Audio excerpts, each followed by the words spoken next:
वासु के कहने पर प्रजा के लोग अपनी जगह पर ही ठहर गए थे। वासु ने प्रजा के लोगों से ऐलान करते हुए कहा, पिताजी ने जो कहा आप सबने वो सब सुन लिया और उनकी घोषणा को आदेश समझकर उसे अपना भी लिया, लेकिन मैं अपनी बात भी आप सबके सामने रखना चाहता हूं। प्रजा के बीच सन्नाटा था और राजा शिवेंद्र भी हैरान थे कि आखिर राजा शिवेंद्र की घोषणा के बाद वासु ऐसा क्या कहना चाहता था। मैं अभी राजा बनना नहीं चाहता हूं क्योंकि मैं इसके काबिल नहीं हूं। मेरा यह प्रण है कि जब तक मैं अपनी मणि और शक्तियों को हासिल नहीं कर लेता और प्रजा में मौजूद हर एक व्यक्ति का विश्वास जीत नहीं लेता, तब तक मैं राज सिंहासन को स्वीकार नहीं करूंगा। वासु ने अपनी बात रखते हुए कहा। प्रजा फिर से आपस में विचार विमर्श करने लगी। एक बार फिर कुछ लोग वासु को अच्छा कह रहे थे तो वहीं कुछ लोग वासु को बुरा कह रहे थे। तभी प्रजा के एक व्यक्ति ने कहा, यह होता है राजा जिसे राज्य मिलने की कोई आकांक्षा नहीं है, बल्कि वो अपने लोगों का विश्वास जीतना चाहता है। तभी एक दूसरे व्यक्ति ने कहा, अरे जब ये अपने पिता की आज्ञा का पालन नहीं कर रहा है तो ये राज्य कैसे संभालेगा। मैं तो कहता हूं राजा शिवेंद्र को अपना ये निर्णय बदल देना चाहिए। प्रजा के लोगों के अपने अपने मत थे और सभी आपस में ही बातें कर रहे थे। तभी सेनापति ने कहा, आप सब लोग आपस में ही बात करेंगे तो राजा शिवेंद्र अपना निर्णय कैसे ले पाएंगे। अचानक से सभी लोग चुप हो गए और सेनापति ने कहा, शांत हो जाइए, शांत हो जाइए। राजा शिवेंद्र क्या निर्णय लेते हैं पहले उसे सुनिए। वासु प्रजा के सामने खड़ा था। राजा शिवेंद्र वासु के नजदीक आए और बोले, वासु, मुझे लगता है तुमने अपनी दृढ़ इच्छा शक्ति का प्रदर्शन कर दिया है।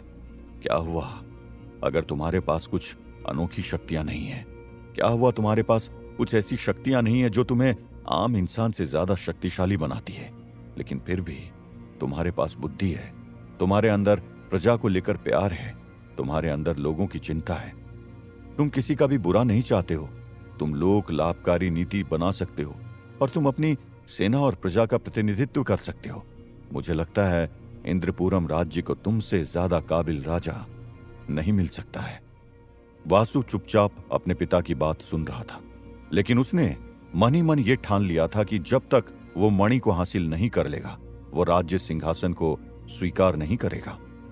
पिताजी, आज मैं ईश्वर का धन्यवाद करता हूं कि आज आपकी नजरों में मैं कुछ काबिल हूं, लेकिन अगर मेरे मन से पूछें तो जब तक मैं मणि को पाकर शक्तियां हासिल नहीं कर लेता तब तक मेरा लक्ष्य अधूरा ही रहेगा। मुझे खुशी है कि आप मुझे सिंहासन के काबिल समझते हैं, लेकिन मैं अभी खुद को इस सिंहासन पर बैठने के काबिल नहीं मानता हूं। इतना कहकर वासु वहां से चला गया। राजा शिवेंद्र उसे रोकने की कोशिश करते रहे, लेकिन वासु ने उनकी एक नहीं सुनी। वासु राजमहल के अंदर गया और अचानक से उसे अरुणोदय सिंह और उससे किया हुआ वादा याद आने लगा। मैं ये कैसे भूल सकता हूं कि अरुणोदय सिंह के राज्य और उसकी बहन दमयंती को बचाने की जिम्मेदारी मुझ पर है।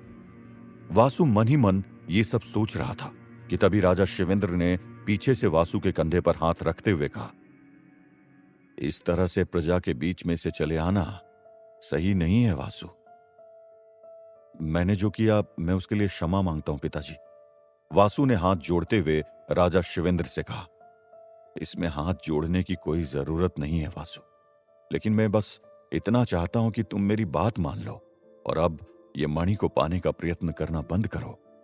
राजा शिवेंद्र ने वासु को समझाते हुए कहा। इस पर वासु बोला, नहीं पिताजी, जब तक मैं अपने लक्ष्य में कामयाब नहीं हो जाता तब तक मैं प्रयत्न करना नहीं छोड़ूंगा, भले ही मेरी जान क्यों नहीं चली जाए। लेकिन इस राज्य को तुम्हारी जरूरत है। अगर तुमने इसे नहीं संभाला तो फिर कोई चंद्रा जैसा आएगा और इसे हड़पने के लिए साजिश रचेगा। राजा शिवेंद्र ने भावुक होकर वासु से कहा। वासु राजा शिवेंद्र की किसी भी बात को मानने से इनकार नहीं करना चाहता था, लेकिन फिर भी उसने कहा, मेरे ऊपर अरुणोदय सिंह के राज्य नंदगढ़ और उसकी बहन दमयंती की भी जिम्मेदारी है। मुझे फिलहाल तो सबसे पहले उसे बचाना है और फिर मैं अपने लक्ष्य की ओर चल पड़ूंगा। इसलिए पिताजी, मुझे माफ करिए, मैं आपकी बात मानने में असफल हूं। इतना कहकर वासु राजा शिवेंद्र के कदमों में गिर गया और रोने लगा, क्योंकि वासु को इस बात का बहुत दुख था कि वो अपने पिता की बात मानने से इनकार कर रहा था। तभी राजा शिवेंद्र ने वासु को उठाया और बोले, बेटा, इसमें रोने की क्या बात है? तुमने आज मेरा सीना गर्व से और चौड़ा कर दिया है। मैंने ऐसे बहुत कम व्यक्ति देखे हैं जिन्हें सत्ता का लालच न हो, अपने भाई को ही देखो, सत्ता के लालच में उसने मुझे भी नहीं छोड़ा, और एक तुम हो जो अपने निश्चय और वादे के आगे सब कुछ छोड़ देने को तैयार हो। राजा शिवेंद्र ने वासु को गले से लगा लिया। राजा शिवेंद्र और वासु दोनों की ही आंखों से आंसू बह रहे थे। पिताजी, आज मैं जो कुछ भी हूं वो सब आपके कारण है। मैंने आपसे ही सब कुछ सीखा है, जो पालन कर रहा हूं। मैंने आपसे ही लक्ष्य को अपना एकमात्र ध्येय बनाना सीखा है। मैंने आपसे लोगों की मदद और उनसे प्यार करना सीखा है। प्रजा ही सर्वोपरि है, ये भी मैंने आपसे ही सीखा है।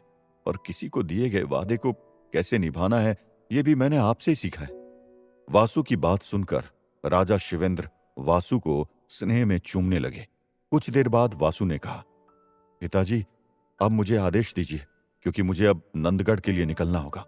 न जाने अरुणोदय सिंह की बहन इस वक्त किस हालत में होगी। लेकिन वासु, तुम नपेंद्र से अरुणोदय सिंह का राज्य वापस कैसे लोगे? उसके पास तो तमाम सेना होगी और तुम अकेले होगे। राजा शिवेंद्र ने चिंता करते हुए वासु से पूछा। आप चिंता मत करिए पिताजी, मैं अकेला ही इस नपेंद्र के लिए काफी हूं, वासु ने राजा शिवेंद्र से कहा। राजा शिवेंद्र को वासु पर यकीन था कि वो अगर कह रहा है तो नपेंद्र से राज्य को वापस ले लेगा। लेकिन फिर भी राजा शिवेंद्र बोले, मुझे लगता है तुम्हें हमारी सेना की मदद लेनी चाहिए, जिससे तुम आसानी से नपेंद्र से लड़ सको। मैं तुम्हारे साथ अपनी सेना भेज देता हूं। नहीं पिताजी, मैं अकेले ही लड़ सकता हूं। इतना कहकर वासु इंद्रपुरम से निकलने की तैयारी। पल बेहद कष्टमय था और वो बिल्कुल भी नहीं चाहते थे कि वासु अब उनसे दूर जाए। इंद्रपुरम से निकलकर वासु नंदगढ़ की ओर बढ़ने लगा और रास्ते में फिर से उसे कई पहाड़ियां और कई राज्य पार करने पड़े। इस बार वो किसी राज्य में न रुककर सीधे नंदगढ़ की ओर बढ़ा, क्योंकि वो कुछ भी करके दमयंती को बचाना चाहता था। कई पहाड़ियों को पार करके वासु नंदगढ़ पहुंच गया था, लेकिन जब वो वहां पहुंचा तो वहां का नजारा देखकर दंग रह गया। नंदगढ़ के चारों ओर सैनिकों ने सुरक्षा का घेरा बना रखा था। वासु नंदगढ़ के राजमहल पहुंचा और सैनिकों ने वासु को रोकते हुए कहा, कौन हो तुम? तुम अंदर नहीं जा सकते हो। तुम लोग जानते भी हो किसका रास्ता रोक रहे हो। अगर अपनी जान प्यारी है तो मेरा रास्ता छोड़ दो और मुझे अंदर जाने दो, वासु ने सैनिकों से कहा।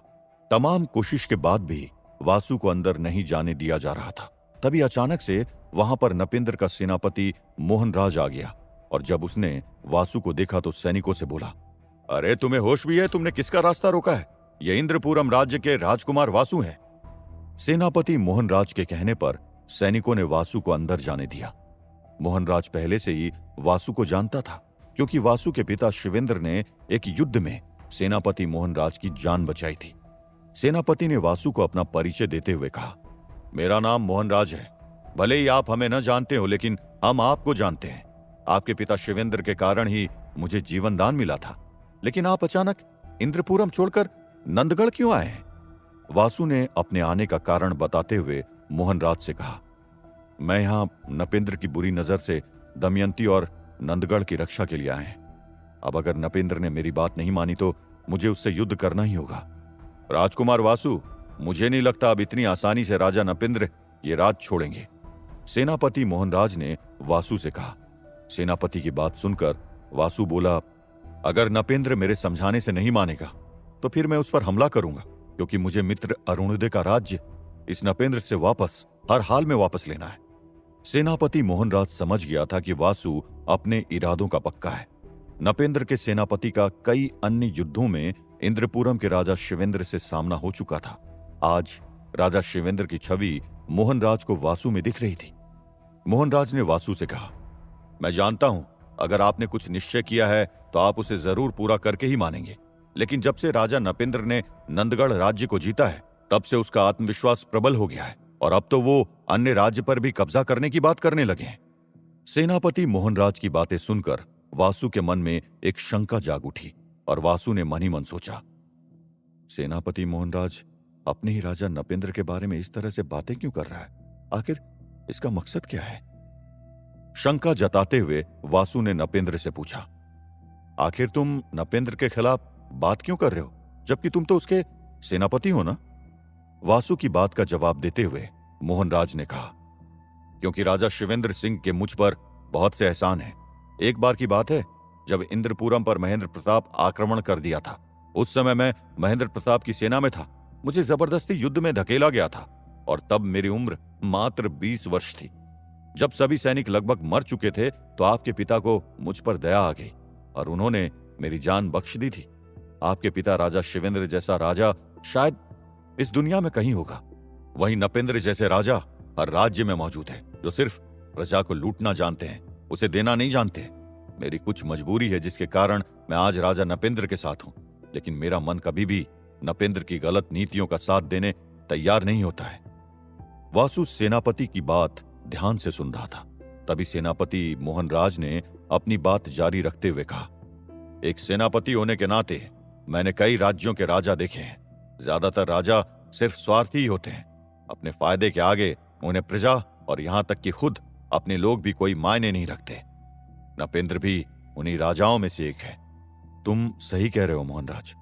वासु ने सेनापति मोहनराज की बात पर सहमति जताते हुए कहा, लेकिन मैं आपसे एक बात पूछना चाहता हूं राजकुमार वासु, कि अरुणोदय सिंह ने आपके साथ छल किया था, लेकिन फिर भी आप इंद्रपुरम का इतना बड़ा राज्य छोड़कर नंदगढ़ आ गए, लेकिन क्यों?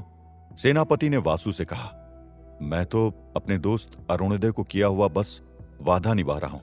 अरुणोदय सिंह ने जो किया वो उसने गलतफहमी में आकर किया। अब मेरे दोस्त के राज्य और उसकी बहन दमयंती की जिम्मेदारी मुझ पर है।